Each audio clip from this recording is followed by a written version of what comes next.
This is Dr. Tawari. And this is Dr. Kochak. And you're listening to the Best Podcast Ever. Broadcasting from Columbus, Ohio, we'll be talking about plastic surgery procedures focusing on only the breast. Ranging from breast reconstruction to breast enhancement and reduction, we'll cover everything you ever wanted to know about the breast.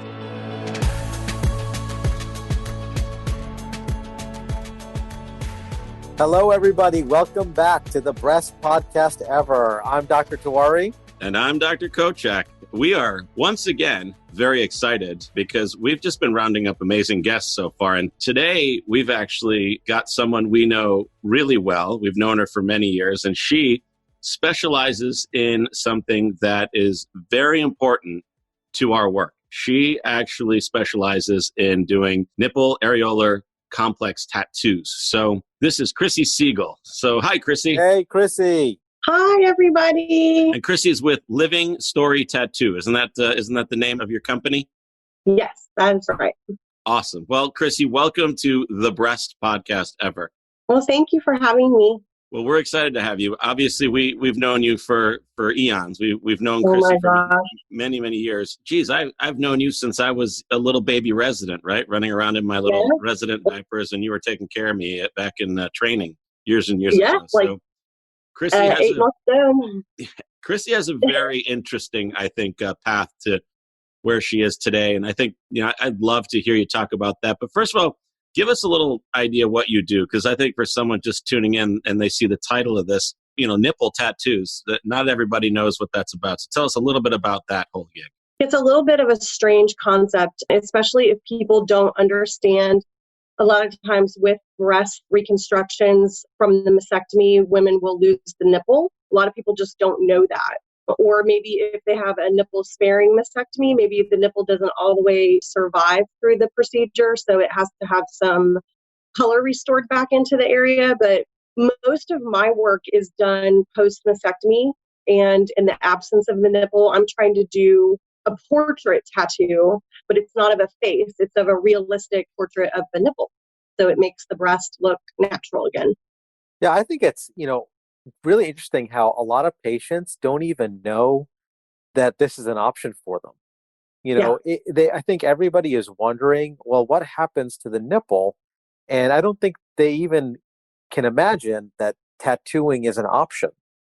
And, we started doing the tattooing back at Ohio State kind of way back in the day.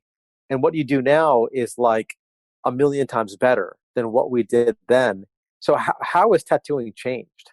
So the experience that a person has with me versus one that they might have had back when I was at OSU or still being done, a lot of reconstructive offices is 100% opposite ends of the spectrum. And it wasn't until I actually... Come on, Chrissy, how can it be so different? A tattoo is a tattoo is a tattoo at the end of the day, isn't it? Come on. No, it is not. It depends. It depends upon the skill level of the practitioner and what their tools are, and really just how much experience I think the person has that's doing the tattoo. So, and I didn't learn any of this until I went and trained with a body art tattooer. That I learned that everything pretty much I had been doing in the physician setting prior was completely wrong.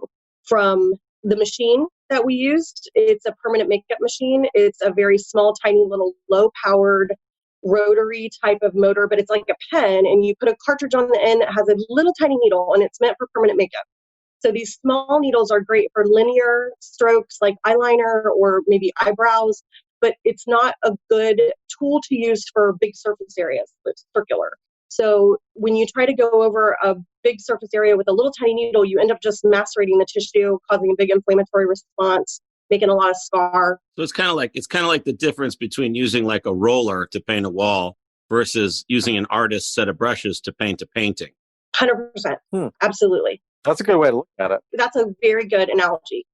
Then the other thing that was kind of leading to a bad result was the type of ink that we had to use in the physician office setting. It was permanent makeup, semi-permanent makeup ink formulas, but they just happen to be made in nipple colors. So they're not permanent tattoo ink and they fade away. So right out of the gate, they fade, which requires repeated applications of tattooing over this very already fragile skin, and then it creates more scar. That's something I noticed a lot back then is people were coming in after 3 to 6 months for repeat tattooing because the ink just faded. It looked really good, that first day or, immediately when you saw it, but after a few months, it always faded. Why does it fade like that? It's just the formula. It's not produced correctly. So when you do semi-permanent makeup on the face, eyebrow styles change, right? If you think back to like when you were dating in the 90s, girls had these really thin little eyebrows. And then over time now everybody wants these really big, thick eyebrows. Well, because styles change over time, you don't want necessarily maybe a permanent ink going on your face because then you're married to it. It's in there. So they like these semi-permanent formulas that can fade away with time and then they can be refreshed. Why couldn't you use the more permanent inks out the gates and, with that other equipment? Are they not compatible? No, they're compatible. It's just the fact that physicians aren't tattooers, right? I am definitely not a tattooer. But when a person comes into your office, whether it be a drug rep or a Botox rep or a breast implant rep or a permanent makeup rep, they sell you this really expensive machine, right? And then they're like, your girls in the office can finish your breast patients. And that way you have a start to finish process for them. And it's great. And here are our 8 colors that are supposed to match the whole universe of nipples. You have maybe 8. So it's sold as like a kit, and physicians don't know. So they think it's great. The rep makes it sound wonderful. And then you guys buy this $3,500 machine and these really expensive inks that are like $60-$70 for a little tiny bottle. And you think it's going to be wonderful, but it's a trap. And then once you buy the machine, it's just this never ending kind of a cycle. Now, is it easier to use that sort of less, the more basic machine that you're describing compared to the ones you now use as a trained tattoo artist? Right. As far as technician wise, they're kind of dummy proof. You turn them on, they're based on a speed, right? So maybe they start at like 100 and then you bump it up in 10 like increments. So, and nobody really tells you what you're doing. So you just kind of try to figure it out. And then you put this little cartridge in and boom, you're ready to go. It's very idiot proof as far as the setup. Yeah. And compared to what I do, like when you actually go train with a tattooer and you learn, like I was trained on a coil machine, which is a body art, traditional machine. And how's that different? Oh my gosh, they're worlds apart different. So the coil machine has energy that comes off of a power source. All my machines come off of a power source, and the power source is run off volts. So you have to decide, like typically on breast work on a deep flap, I'll run like maybe 7.5 to 8.5 volts. But you have to know how that is going to translate through the speed of your machine because they're all a little bit different. So with a coil machine, you've got this energy coming out of your power source up through this cord, and you've got coils. And then the coils transfer the energy, and it makes a thing called an armature bar tap really quickly. Oh. So your needle's on a needle bar, and then that makes it shove it in and out of the skin super fast. Versus a rotary machine, you have this maybe the same power source, but you use like an RCA, like guitar type of a cord. Then that clips into the bottom. You have a motor that spins. And then if you turn that machine sideways, the needle bar it isn't going in and out like this. It's kind of like a choo-choo train. You'll see it kind of rotate like off the motor. But a lot of it's noise, like how you hear your machine bog down and just feel of the machine. So you can only learn that if you're being trained by a real tattooer and you get time in the skin. You can't learn this kind of stuff like online or through a book. You have to do it hands-on. Just like, how much time did you spend?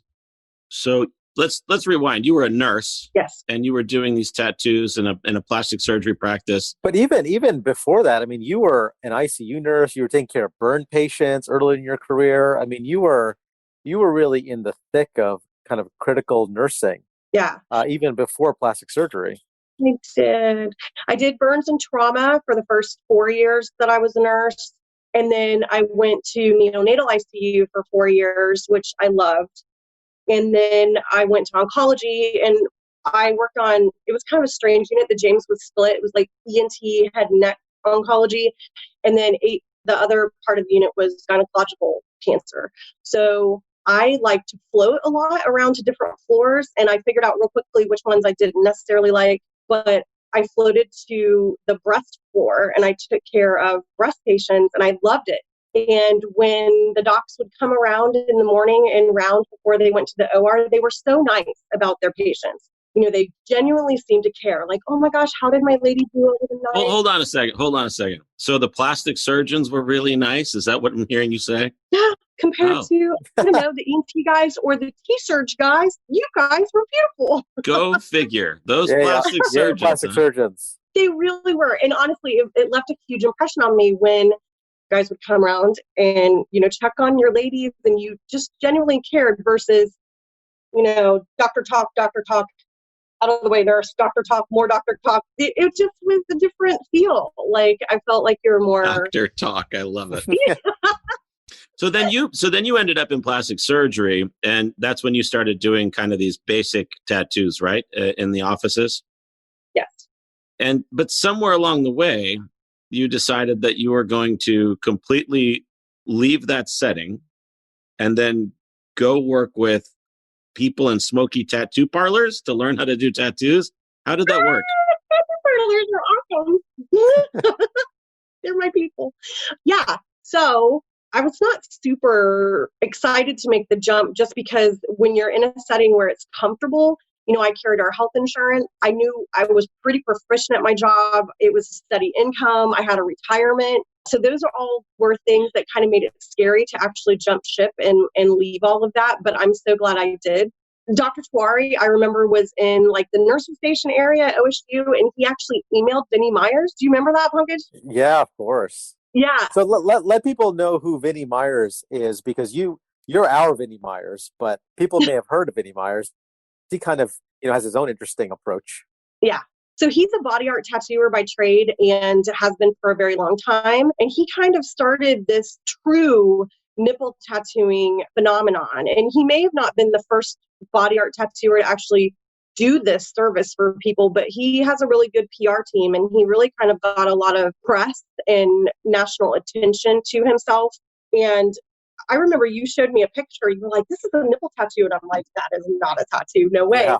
And then you found his email and you emailed him and were like, hey, could you help train our nurses? And of course, he never wrote back. But no, he did. Oh, he did? He did write back. He was nice about it. I didn't know that. He just said that's not something he does. Gotcha. Yeah. You mean he didn't train people to take his business right from out from under? I know, right? Well, and if you think about it, nurses are wonderful people, right? I mean, they're very empathetic and they have good hearts and they love humanity and they just want to help heal, but they're not always artistic people, right? That's true. They might be really good at what they do, but maybe, their other side of their brain really doesn't translate all of that. And that's not who... And you've always been a bit of an artist. Yeah, I've always been like a weird, kind of strange, quirky, artsy person. And I wanted to initially go to art school somewhere in Kentucky. And then, my mom died when I was in high school. And it just was very apparent to me that I wasn't going to leave home and be like some hippie that, whatever. So this actually sort of satisfies the bit of the artist inside you. I mean, because when I was younger, I did a lot of art stuff with, school. I did all the artwork for the yearbooks and I inspired to be involved with art somehow. And then as I went through medicine and went into general surgery residency, I kind of forgot about all that. And then in the end, I ended up in plastic surgery, which I would say is probably one of the most artistic things we can do, at least in surgery. So you've done the same thing. You've kind of ended up at your roots again, and you've managed to find a job that lets you express your artistic talents. It's so funny how those childhood experiences, like I love to just tinker with things when I was a kid, and that's all microsurgery is tinkering with little things. Did you take apart the VCR in the microwave when your parents weren't home, Tori? I would love to take stuff apart and, put stuff back together. It was fun. And that's all we're doing in microsurgery is going back to things that we like to do as kids. Mm-hmm. Well, I think it's certainly apparent from the results that we see that you have found the correct calling, Chrissy, because, we send so many patients your way. And I always like to tell people it's the finishing touches on all the work that it would be so tough. And I mean, I was going to say the one thing we have the fortune of being able to go into your studio or your office and kind of see. You were talking about the inks. It's shocking. I look at the wall. You've got that wall of ink. I mean, you said they're only a few colors back when you started, but my gosh, you probably have like 30, 40 colors on your wall. Yeah, I have quite a bit. And over time, like I've switched the companies that I've used just because I've been doing this now on my own for 5 years. So I've seen people come back, for me to add stuff. Because over time, you kind of get new tricks up your sleeve too. The more you learn, the more people you train with and so forth. But I've also gotten to see how certain ink age over time in the skin. So, because that's an issue too. You want to make sure that you're using good quality ink and that it stays true to color. Just kind of like what we were talking about early with the semi-permanent ink. A lot of that ink can, when it fades, it doesn't just fade and then maybe go away completely. A lot of times those inks fade into weird colors. So if you think about brown, and brown ink is maybe like if you just really kind of classify it into red, yellow, and black. Okay, if you think about those colors, yellow is usually the most unstable tattoo ink, no matter what. So it kind of fades away first. So then you're left with maybe like a red iron oxide and maybe a black synthetic. Well, whichever one is more dominant in the formula, that's what's going to take over with that fading process. So you're going to have it's going to fade to like maybe a weird reddish, pinkish, like a salmon-y color, or maybe it fades. I've seen them fade to like grayish, purplish, weird. It's just a strange phenomenon. And I knew right out of the gate, I didn't want to work with those inks anymore because I'd seen how bad that they can turn out. So I use inks that are body art ink. They just happen to be in fleshy nipple and pinks and browns and stuff. Is it really challenging? I mean, I assume if you have to do a nipple tattoo after a mastectomy on both sides, you've got the advantage of being able to create the same thing on both sides. And even for our work, reconstructing two sides is sometimes, as far as symmetry goes, a little bit easier than trying to do one side to make it look like the natural breast. Tell us about that. I get this question asked a lot. So for me, exactly what you're describing. When I have a bilateral canvas, we'll say, then the color, you have so much more, freedom, right? It's like flexibility and freedom. Freedom, yeah, exactly. So we can pick, maybe previously she had like a really dark areola and she didn't really like that so much. So now she can choose, a choice that she would like. And then I'm basically doing two of the same exact things. Then with the unilateral side, then there's a little bit more for symmetry because I have to kind of trick the eye, and then matching the color is more difficult. But then I like to take a picture of the native breast, flip it, print it. I have the girls up front print it, and then I take that above her shoulder. So that way I can, because I'm short, so I can't see over top to look at the other nipple while I'm tattooing it. So even though I kind of drew a little bit of an outline with a marker to get started, I want to see that mirror image of that nipple so I can draw exactly what I see. And then that way you get a really realistic, good match with shape and size. That's super interesting. Yeah. One thing I think people don't understand is that the nipple and the areola are different. Yeah. And you can actually do different things for them. Not only can we do an actual nipple reconstruction, but when we do that, we're not reconstructing the areola, which is always tattooed. Right. But some patients, we can tattoo the nipple and the areola, and those are the 3D reconstructions that we were talking about. What makes it 3D, Chrissy? I was going to ask you the same question. What is this business about 3D? Because you can't make a 3D piece of art, right, on a flat canvas. Please explain. Right. So it's just a visual illusion, a trick, basically. So, and I've had ladies, while I'm tattooing them, kind of look down and say, okay, well, when is the 3D part going to happen? And I'm like, oh my God, Lord, do you think... Do you have to wear special glasses like you do at the movies? Does that make it work? No. Oh, okay. So it's basically just light and shadow. If you think about artistic principles of drawing, right? So if you think about on the color scale, you want about 30 points of difference in between the colors to achieve that protrusion. So you kind of want to start out with a darker kind of area on the bottom and a little bit of a shadow.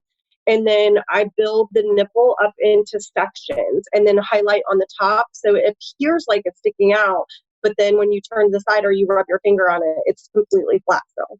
So you're really using shadowing and the differences in color to create Yeah. a projection of the nipple. Exactly. But like Dr. Torrey said, we can sometimes make a nipple, and then you tattoo if we've made a nipple. I always tell patients, I can't make the whole areola. I said, we can make a bump, but it's going to take someone like Chrissy to finish the job. Tell us about what it's like to tattoo on a reconstructed nipple. So reconstructive nipples are a different beast. They have a whole mind of their own. When I'm tattooing on flat skin, I have more control over how and where I'm going to place the ink and my technique, how I shade it. Versus if I'm tattooing a nipple reconstruction, that little bump, like when you tattoo, like I'm right-handed. So my left hand, I need a 3-point stretch. So I stretch with this part of my hand and then these 2 fingers to really pull that skin taut. So when I'm tattooing it, all those cells are open and they want to accept that ink going in, right? And I don't have to push hard and be heavy-handed. I just glide. Kind of like we smooth out like our skin when we shave. We get it real taut. Exactly. Absolutely. But with those nipple reconstructions, you can't pull or smash them. They're like up. So you kind of have to come up on the side. And I use a small needle when I tattoo the nipple reconstruction. And instead of trying to whisk, like a paintbrush kind of a stroke, I dot it. So I do what's called pointillism and try to tap the color in there. So it sounds a bit more challenging, but let me ask you this as well. So when we make a nipple, we have to put a scar right through that area that you're going to tattoo. So that's going to leave scar tissue because there's a donor site for the skin, right, to make the nipple. So if we don't make a nipple, sometimes it's very likely that you would be able to put a tattoo in a scarless area, especially on a flap. Not always the case, probably with a skin-sparing mastectomy and implant. In your opinion, does that cause the end result to be a little less favorable than if we've made a nipple? It can be challenging. Scars are very unpredictable with how they take ink. So I hit them from a couple different angles with different techniques to try, just like with the nipple, because essentially that nipple is a man-made scar. It just happens to be in the form of a nipple, right? Because as it heals, things want to scar down, Yeah. So a lot of times I'll do pointillism over that linear scar out to the side. Even though scars feel tough and fibrous and they might be firm, the top is fragile. And if you try to come along and just whisk over top of that, especially if you have hand pressure, the top layer of that scar tissue just turns into like wet tissue paper. It's just bad. So you don't want to do more damage. And then there's kind of this fine line too, where if you dry needle a scar, like on purpose with no ink at all, you can kind of like the needles mechanically kind of break up that scar tissue to help flatten it out, right? So I don't want to do that with the nipple reconstructions. I don't want to flatten out the nipple reconstructions, and that's a risk. So I always put that on my consent form and explain to people. I will try very hard to embed pigment in, but there's a fine line that I don't want to cross over and flatten your nipple. So I have to be nice to the nipples. I have to treat them very nice. How long should we wait before we get people tattooed? Everybody wants a number, right? Yeah. The minimum like number I would ever say would be 4 months. Classically, it's better to wait sometime between 6 and 12. Nobody wants to wait though. Nobody. I tell people 4 months. Yeah. Yeah, but we've seen how busy you are, so we know it probably takes about 6 months to get them in the door anyways. Yeah, I'm usually booked out a couple months at least. Now with this whole COVID thing, I've been shut down since March 18th. Oh boy. And so I have a lot of people that I need to get back in. But I'm ready. I'm excited to come back. I'm a little nervous with all this stuff, but I've missed my patients. So this is obviously, this nipple tattoo business is the most obvious setting is after a mastectomy that removes the nipple. Now, we've noticed at least there seems to be a growing popularity for nipple sparing mastectomies. And so in more and more cases, which it's not always possible, but we see more and more cases where the breast surgeons are sparing the nipple or leaving the nipple. How has that impacted you? Are you seeing any of those cases come through? Is there anything that happens to the nipple that you fix, or is it causing a change in your practice pattern? So I am seeing those ladies come in. I also do a fair amount of mastopexy patients or aug mastopexies. And reductions, I would assume? That, you guys use the cookie cutter when you kind of do the nipple still in the OR, I'm assuming. Yeah. When it kind of bottoms out and the breast starts to drape again, the nipples don't stay totally round, so they kind of usually elongate a little bit, which I feel like looks really natural, but a lot of women want more of a defined appearance. And, or maybe one nipple stretched out a little further than the other, and maybe they're not totally shaped the same. There's a lot of different reasons why people come in my door. sometimes, maybe they had a really small breast and a very small nipple areola complex, and then they got big implants, and then now they have this tiny nipple on this big breast, and they want something more proportional, so they want their areolas enlarged. I've seen pretty much anything, I think, walk through the door. So that's really interesting. I didn't realize that you did so much corrective tattooing for non-breast cancer patients. Yeah, I do quite a bit. Yeah, and so you do a lot of nipple tattoos, but I remember many years ago I asked you if you'd give me a tattoo, and you said sure if you want a nipple. Last time I heard you were branching out. I think you're letting your artistic talents flourish. Tell us about some of the things you've tattooed on the chest that may not necessarily have been a nipple. I do some heart. If somebody wants a heart-shaped areola instead of a round, nipple, I've done shamrocks. That's awesome. Yeah. And I've done some flowers on your guys' lady. I don't get a whole lot of requests for that, honestly. Most of the ladies come in and they're like, I just want to look remotely the way I did before. They know they're never going to look exactly the same, but they want to look similar and they want to feel like they have a normalcy, to themselves. So most of the time I just do nipples. But once all this is made right in the world again, and I do have a little bit more time on my hands than I did previously, I'm going to go back to Tattoo Cartel and spend some more time with my mentor, RJ, and start doing more artistic stuff. Well, we're looking forward to that because I've been trying to talk Dr. Tawari to celebrate the success of our practice for many years. I was thinking I could get sort of his picture on my arm and maybe he would get mine on his. Or we can get the Midwest Breast Yin Yang. Ooh, the logo. I like that. I would All right. consider getting the Midwest breast. Yeah, the yin yang of happiness and love on my arm. You could be the yin to my yang. Amazing. And I vote for that over the portrait. Or we could always do the dude where's my car tattoos. We could do the one that says dude and sweet, right? We could do what's mine say. No, I vote no for that. There's Chrissy, the voice of reason once again. Hey, Chrissy, I want to ask you a question. Yeah. So, and I've had this happen for my patients before, like a darker pigmented patient who has a breast reduction and the areola depigments. Yes. You can fix that? It depends. It's very hard. When there's a lot of melanin in the skin, right, those cells live in a certain layer. And if that layer of skin is completely gone, then what do you see a lot of times? You see like a pink scar or even a white scar in the void, right? So I come along with a really like a smaller needle, like I was talking about earlier, and I try to take ink and do pointillism in that area to see if they'll accept it. Sometimes the scars will, sometimes the scars won't. But sometimes that hypopigmentation isn't even in the scar. It happens in the areolar skin. Isn't that what you mean, Dr. Tawari? Yeah, right. Yeah. So sorry, I didn't understand. But have you seen that? Have you seen what we're talking about? Have you gotten it in the door? Because with a reduction or a breast lift, sometimes, especially in darker pigmented skin or darker pigmented areola, it can happen. It's like vitiligo, but it's like iatrogenic. It's caused by the surgery, the fact that it's moved. Right. Maybe the blood supply changes. I don't know why it happens.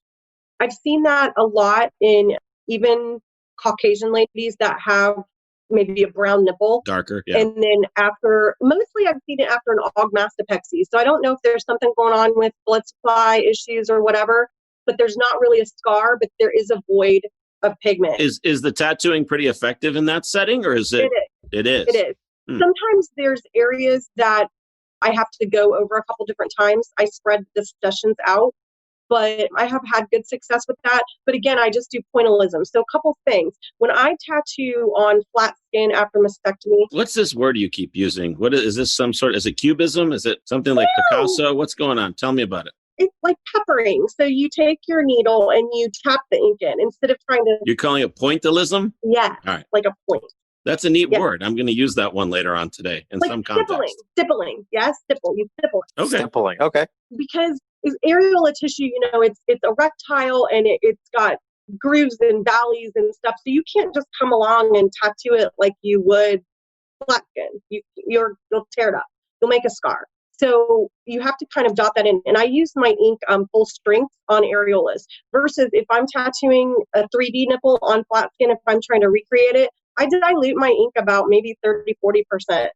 Because if I tattooed straight on with ink, it would look not realistic. It would be really opaque and saturated like wall paint. And you don't want that with a nipple. You want it to have translucent areas and kind of peaks and valleys and stuff in there. So I like to, instead of mixing white into a dark color to lighten the color, which I used to do, I now dilute it down. Interesting. I bet patients get really emotional after you've finished the tattoo and they look at themselves for the first time. They do. It's awesome.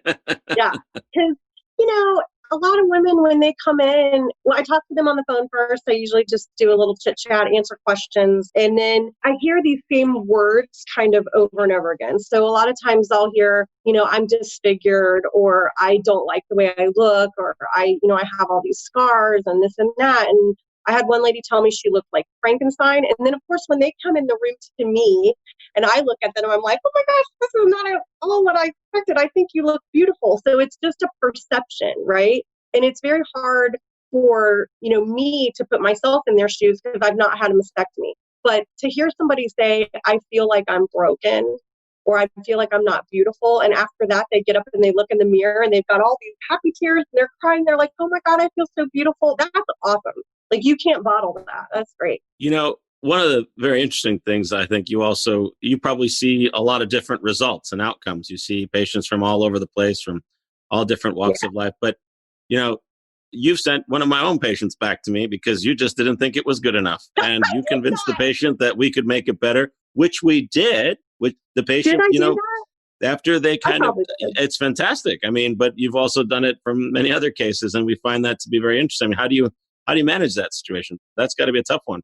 Well, for me, so and we've already talked about this, I'm a nurse still, right? I still have my license. I still feel like a nurse. That's never going to go away. So one of the big things with nurses is that you have to advocate for people. So a lot of time, and I tattoo, for you guys, I tattoo for, some guys at Ohio State and CAPS and some people in Dayton and Cincinnati. And I'm sure they're flying in at this point for your stuff. You're probably the best tattooist for nipples in the state, I would imagine, at this point. I mean, I don't know. Oh, you're so modest, Christy. But people find me on just social media, right? So I've seen the whole gamut, as you say. Now, when I have one of your patients call me, I pretty much know what's going to walk in my door. I know you guys for forever. I know what your work is like. I'm confident that I know what I'm going to see in the realm, right? I can't always say that. People call me from different areas of Ohio. They tell me, I say, who's your surgeon? I don't know this person. I don't know their name. I don't know anything about them. Or sometimes, but yes, I see everything.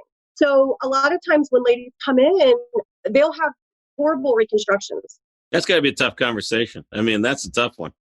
It's very hard. And then I hear things like this. Well, I've had so many surgeries with Dr. So-and-so, and this is as good as he says I can be. And I'm like, oh my God, that's not okay. So then how I approach it is I take some pictures, because when they look at themselves in a photo, I can point it out instead of them in the mirror or whatever, but I point it out in the photo and I say, well, this is what I'm looking for. That's interesting. That's a really interesting point. Yeah. And then I say, well, okay, I think it would be best for you because I'm going to put permanent ink in your skin. And wherever I put this tattoo at, wherever this lands at, it's where it's staying. It's not going to fade. It's not going to go away. This nipple is where it's at. So when you think about revisionary surgeries on down the road, you want to make sure that, if somebody comes in with me and they have an implant that's way up in their clavicle and their natural breast is way down in the lower hemisphere, I can't balance that out. So I'll use a line, like a level app, and show them, like, your nipples need to come somewhere near this equator. Yeah. And then they kind of understand. So then I'll say to them, if you love your physician and you trust them, please go back to them and say, is there anything that can be made better? Tell them the person who's going to tattoo me said, go back and get more work. I think it's great. I think it's great that you're able to advocate that way. But it's also, I think, part of the reason people feel really comfortable with you is because you are a nurse. I mean, you understand, the surgery and what's happened with the cancer. Yeah. And I don't think people feel comfortable going into a tattoo parlor. A lot of our patients say, I never imagined I would get a tattoo. Right. They're just scared of tattoo parlors. Right. Oh, 100%. And I think people too, they appreciate that I'm honest. I've told many people when they've come in, I'm like, listen, you're my only person I have scheduled today. I would love to make money. I have kids in college. I would love to take your money today, but I am not going to take your money and give you a tattoo that I know is wrong. You're not going to be happy with it. I'm not going to be happy on it. My name is on it. And I don't want to do that. So you need to go back to your physician and talk to him about more options. Or if you're not comfortable doing that, I would gladly refer you to somebody that I can feel that can help you. So on the topic of money, though, on the topic of money, this is, since we're getting into the nitty gritty, might as well hit the uncomfortable questions. Does insurance pay for this? Is it out of pocket? How do patients go about, because a lot of the reconstructive work we do falls under insurance most of the time. So tell us about how that works. Insurance can be hard to deal with. They have a lot of hoops, as we know. I take payment on the day of service. So I have people come for 2 visits. The first visit, they pay me for the whole procedure, right? And then they come back on the second visit, they don't owe me anything. A lot of times people will tip me because they're happy with my work. I graciously accept tips. I don't expect them, but they only owe me that fee on the first visit. So I have them get a prescription from their physician, and I give them some paperwork, and I fill out like a claim form for them to turn into their insurance company. And then that way they can get reimbursed. One of the problems I do have is that when insurance does pay, a lot of times they'll send me the check to reimburse me, and I've already been paid by the patient. So then I get taxed doubly, and I don't want to get taxed from an insurance check and what I already paid from the patient. So I always tell them, please make sure that your insurance company sends you the reimbursement check, not me. You can always sign those over to them if you don't want like a hot potato. You can always sign it over to them as well. Yeah, I don't want to know any part of it. But I imagine the insurance never really makes are the insurance payments ever adequate to cover what you're actually putting in time-wise and equipment-wise? A lot of the times very rarely, I did just have a lady get reimbursed the whole amount. Very rarely. Usually it's a percentage, maybe 50%. Because for instance, I tattoo at the Bing. So if anybody has health insurance through Ohio Health, then they'll get covered because I tattoo at an Ohio Health facility. They'll get covered at 50%, I think. Interesting. How is tattooing an implant different than tattooing a deep flap, let's say? Tattooing an implant is different because the skin is thinner over top of the implant. So you need to be careful, right? How deep does that needle go? The needle's I only set the throw on my needle maybe 2 millimeters, maybe 1.5 millimeters.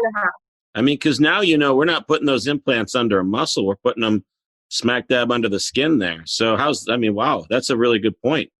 Yeah. So I know. And the first lady that came in, she was like, my implants are over my muscle. I'm like, you're wrong. But then because I didn't realize you guys had been doing that. This was a couple years ago. But those ladies, interestingly enough, have more sensation when I tattoo them versus if those implants are subpectoral. That's really interesting, actually. I've heard that the prepectoral reconstructions, have better sensation, but I've never asked you about it. Wow. Yeah, they feel more. Just in my, not any studies I've actually done, just in my experience, but they feel more. But yeah, you have to just be careful because the skin is thin, and I tattoo really light-handed anyway, but I'm very cognizant of my hand pressure when I'm over top of an implant, especially if somebody's had radiation. With an implant, that's a whole different beast. Does the radiated skin take color differently? Does it last differently? How's it different? It can accept the color differently. So usually what I do is I start on the radiated side and I see how much of a color take is happening. And then when I move to the non-radiated side, then I can kind of adjust because I don't want to hit the non-radiated side and really penetrate and get a whole bunch of color take and then go to the radiated side and be like, oh my God, I can't get any color in here. Just like us, Dr. Torrey, we tend to always reconstruct the irradiated side first because it's the more critical side. It's the one that has less options to, get a result to work. So we always do the same thing. I don't adjust my ink based on radiation. So I mix up a pretty large cup of ink and I use the same one for each side. And I just adjust my hand and my hand speed and my hand pressure or my voltage on my machine. But I always tell ladies typically that radiated side, because the cells are structurally changed forever, they may not accept. So you have to put that ink into the sweet spot of the dermis. And then the dermal cells catch the ink, and then the water component of your ink kind of dissipates, right? Because all that is witch hazel, glycerin, sterile water. That all goes away. And then the pigment particle is kept trapped. Stays right there, yeah. Skin cell. So if the skin cell is damaged from the radiation, it's not going to hold on to it. So it usually heals lighter. And then it usually heals, like if I'm doing a line, like that under little hemisphere part of the nipple, it might be really crisp and clear on the non-radiated breast. And on the radiated side, it might be a little blurry, a little smoky looking. It may not, and I tell them all this up front. That way, when they come back, then I can hit the radiated side again. And then maybe on the non-radiated side, just sprinkle in, like dust a little color. How frequently do you find that you end up doing touch-up work after the first run? I tell everybody now, come back for 2 visits, just right out of the gate. I used to not do that. I used to tell people like, okay, you're going to be done with this nipple tattoo. And then if you want anything else, contact me and come back. Now I schedule everybody for 2 visits for 2 reasons. It lets me see my work and how my work is taking in the skin with the inks I'm using. And it also just lets me not feel so pressured to put in a whole bunch of color in one setting. So that way I can respect the skin. I don't have to overwork the skin and cause more trauma. And then when they heal back up, then I can add anything that I need to, and I can put more details in it and make the 3D pop more and add more realism and stuff. I'm just getting much better results by doing this. Wow. One thing I want to just point out for the tattooing and implant, you mentioned how the skin is real thin since we're doing it pre-pectoral. It's the same reason we don't tend to do nipple reconstructions on those people, because the skin is so thin. So most of our implant reconstructions, we are going to refer for tattooing. That skin thinness is a big problem. We've gone in and taken out a lot of implant reconstructions that have previously had tattoos, and even the prepectoral ones. We've never yet taken an implant out that had ink floating around in it. I've seen ones with fat floating around in them from fat grafting. That's a really good point. Yeah, but we've never seen any where the implant was injured or anything like that, where the areolar tattoo was done. Mm-hmm. So deeps have to be easier to tattoo than implants, right? Deeps they are and they aren't, right? So deep flaps, a lot of times when ladies, they've had babies, so they have stretch marks on their bellies. And then when they have the deep flap, sometimes those stretch marks get moved up along with that tissue, right? We can't help that. Stretch marks are, they're thinner skin. So again, that layer of dermis that encapsulates the cell is super thin there. And so you can get kind of like this blowout kind of look phenomenon if you're not used to tattooing that skin. So, and skin quality too. We talked a lot about like skin elasticity, and if you have good skin versus, maybe more stretched out skin, that can kind of affect when I'm trying to make a 3D, like a really crisp line or a wrinkle, it's going to blur. If it's in it's a stretch mark, it can blur a little bit. And then 2, because the deep flaps, like they feel like natural breasts, so they're like soft and squishy. So when I have to do that 3-point stretch, it's super easy on an implant. Implant, I'm like, I'm barely stretching at all because the skin is taut. But on a deep flap, I'm like, I'm really stretching, and I'll get like some pain I got to rub out after a day of deep flaps. Yeah, so a deep flap would be like tattooing a normal breast. It's jiggly, it's soft, and you got to really kind of stretch out. That's so interesting. Exactly, yeah. But I still dilute the ink no matter what, if it's a deep flap versus if it's an implant. Now, if it's an implant, and let's say the lady was super skinny and she just didn't have any fat to take, and you guys had to do an LD, right, versus a different type of pre-flap, then when that latissimus flap is brought around, the tattoo usually lands half on chest wall skin and then half on the latissimus. So that's a different beast. Back skin is very tough and thick. It's like hide. It's seen the elements. Then you have to adjust your ink and your hand speed even more, because you want to it usually takes it a little bit lighter. So I can be a little bit more heavy-handed and maybe not dilute so much on the LD part versus the chest wall skin. And you learn these things with time and skin. You just learn over time. There's no way that like a tattooist on Short North would understand all these things. Like there's so many complicated pieces in there. I think the medical knowledge certainly adds such a different angle and probably a different element of expertise for you to be able to do this. I mean, it's incredible. I mean, you're talking to us like we talk to colleagues about the surgeries we do, and that's fascinating. So that's so interesting. You're picking out the operations. You're telling us which flap is which and where it came from and how the skin's different. It's just incredible.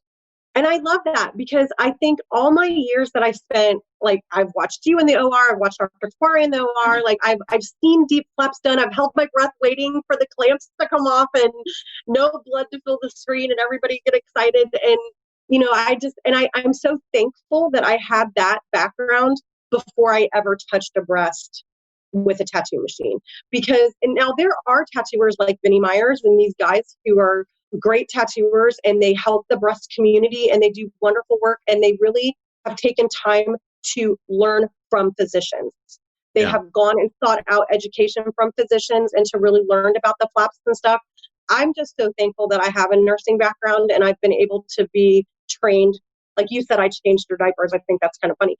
But, you guys trained me a lot. Like, I learned a lot from you guys. And I don't do tissue expander fills anymore, and I don't pull drains anymore, really. But that's a huge part of my life. And I'm so glad that I have that knowledge base, because it really does help. I think it's safe to say that we are very lucky that you are around to take care of our patients and all these patients that have access to you. I know that they come from all over Ohio. We'll try to wrap things up here. I feel like I've learned a ton today. Yeah, me too. We never really sat down and talked in depth like this. And so it's been enlightening for us, I have to say. Can I ask one final question here? Sure. Mm-hmm. What are some myths, Chrissy, about tattoos that patients should know? Like, what are some things that are some takeaways or some misunderstandings? I think one myth would be tattooing at a physician's office by like their staff is safer. That's one thing I hear a lot about, especially when patients call me from offices that offer the tattooing in-house.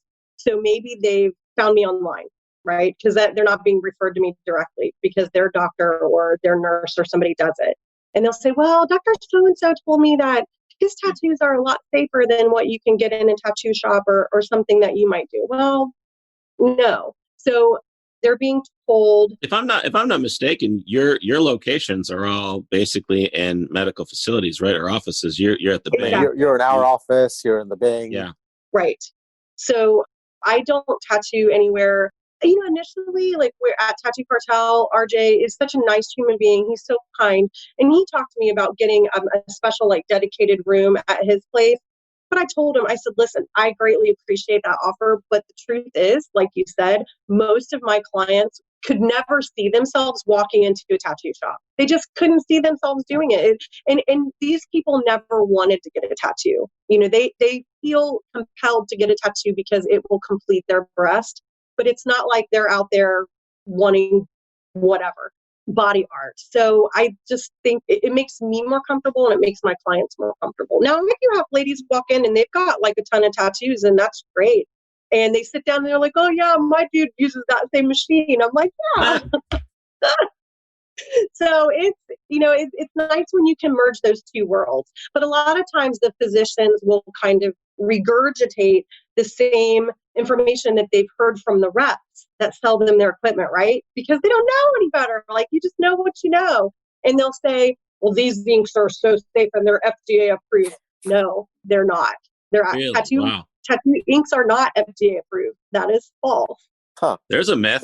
Yeah. So we follow European standards, but that's one thing. The other thing would say tattoo artists go way too deep. They have these really big needles and they go way too deep in the skin, and my staff doesn't do that. Well, that's another thing that I know is false because I've done both sides of it. And one of the problems is with using a really low powered machine with this ink that's filled with a lot of fillers and stuff is you do a pass and you wipe and you don't see any take of the ink. So then you're like, okay, well, maybe I need to do another pass. And then you do another pass and you wipe and you still don't see take. So then you're like, oh, maybe I need to press harder. So you're not thinking about like the dermis and the layers of the skin because maybe they don't actually have knowledge of that. I have knowledge of that because I used to work in the burn unit and all I did was take care of people that didn't have skin and we were trying to give them skin back. But your average nurse maybe is not thinking of that. Sure. So that's another problem. And then, so tattooers, they know what their sweet spot is and they don't want to go below that because when you go below that, you blow out, create scar. I don't know. And cleanliness, I guess, would be another issue. I've been in a lot of tattoo shops and most of them are very clean. I will say that these people are trained apprenticeship wise, right? There's no like really tattoo school that you go to. There's no governing kind of like body that really oversees a lot of this. The U.S. Tattoo Association? Correct. So, these guys, they take such pride in their work, not just their art, but the fact that they don't want to give anyone a disease. They don't want to be known as dirty. They don't want to be known as not intelligent. They want to take pride in their workspace. It's just a little bit hard, I think, for the public to kind of see that because they don't go in there. You go and they can be a little intimidating, usually they're kind of set up like barbershop style, kind of like in a row, and there's maybe not a whole lot of privacy in between. There's like music playing, they're maybe telling dirty jokes. I feel very comfortable there. You would. I walked in, I was like, these are my people. So yeah, but I'm very thankful that I went with you guys. Before I came to you guys, Dr. Kochek got me in at the Bing, and I've been there for 5 years, and they're such a family there. I feel very welcome. It's just a good feeling to be there compared to where I had been previously. So, and then I was a little while at Salon Loft. I didn't really care for being there. I feel like I have a home at your office. It's my little room. It's just got all my stuff in it, and it's just perfect. And people come in, and it's very quaint. And I tried my best to make people feel comfortable. You better stay because our office staff will probably have a riot or something if you try to leave. They love you so. I love them. Well, after listening to this, I'm pretty sure all of our listeners are going to probably want to find a way to get to you. So how do they find you, Chrissy? They can call me on my cell phone number, or probably easier to go to my website, which is livingstorytattoo.com. And then there's a contact me little button, and you can email me straight there, or my phone number's there too. You can call me. I also have Facebook. I can't post pictures on Facebook. I get put in jail. They say I'm peddling porn. What do you mean? They're just tattoos. They're not actually nipples. No, they don't care. They say they're bad. They can't tell the difference is why. They actually look that real. They can't. But my Instagram, I actually get away with some decent postings on Instagram. But they can see your work on your website, right? Yeah, I have tons of pictures on my website that you can go to and look. All right, well, there you have it. Living Story Tattoo, Chrissy Siegel.